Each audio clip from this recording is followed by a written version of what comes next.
Hi friends, ഇന്ന് നമ്മുടെ അടുത്ത് വന്നിട്ടുള്ളത് വോക്സ്വാഗൻ്റെ ഒരു വണ്ടിയാണ്. വെൻഡോ ആണ് വണ്ടി. ഇതിൻ്റെ പ്രശ്നം എന്ന് പറഞ്ഞു കഴിഞ്ഞാൽ വണ്ടിയിൽ സേഫ് എന്ന് എഴുതി കാണിക്കും, വണ്ടി സ്റ്റാർട്ടാകുന്നില്ലെന്നാണ് കസ്റ്റമർ ഇഷ്യൂ.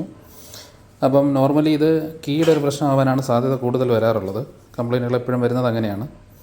അപ്പോൾ നമ്മൾ അതറിയാനായിട്ട് നമ്മൾ വേറൊരു ട്രാൻസ്പോണ്ടർ പ്രോഗ്രാം ചെയ്ത് വെച്ച് നോക്കി. പ്രോഗ്രാം എല്ലാം ആകുന്നുണ്ട്, പക്ഷേ അപ്പോഴും വണ്ടി സ്റ്റാർട്ടാകുന്നില്ല.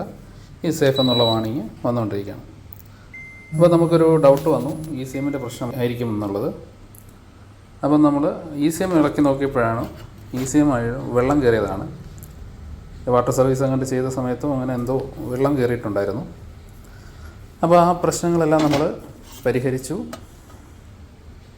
കുറേ മോയ്സ്ചർ ഉണ്ടായിരുന്നു ECMനകത്ത്, അതെല്ലാം ക്ലിയർ ചെയ്ത് നമ്മൾ തിരിച്ച് നമ്മൾ ചെയ്ത ചിപ്പിൽ തന്നെ ചെക്ക് ചെയ്ത് നോക്കി. വണ്ടിയുടെ സേഫ് എന്നുള്ള വാണിങ്ങിൽ പോയി. വണ്ടിയുടെ കിലോമീറ്ററെല്ലാം കാണിക്കാൻ തുടങ്ങിയിട്ടുണ്ട്. വണ്ടി നമ്മൾ സ്റ്റാർട്ട് ചെയ്ത് നോക്കുകയാണ്.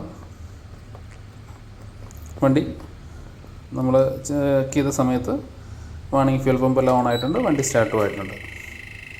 കസ്റ്റമർ കീയും ഓക്കെയാണ്, ഒരു പ്രശ്നമില്ല, വണ്ടി സ്റ്റാർട്ടായിട്ടുണ്ട്. ഇങ്ങനെ ഒരു പ്രശ്നം ഫേസ് ചെയ്യുകയാണെന്നുണ്ടെങ്കിൽ നിങ്ങൾക്ക് നമ്മളെ കോൺടാക്റ്റ് ചെയ്യാവുന്നതാണ്. Thank you.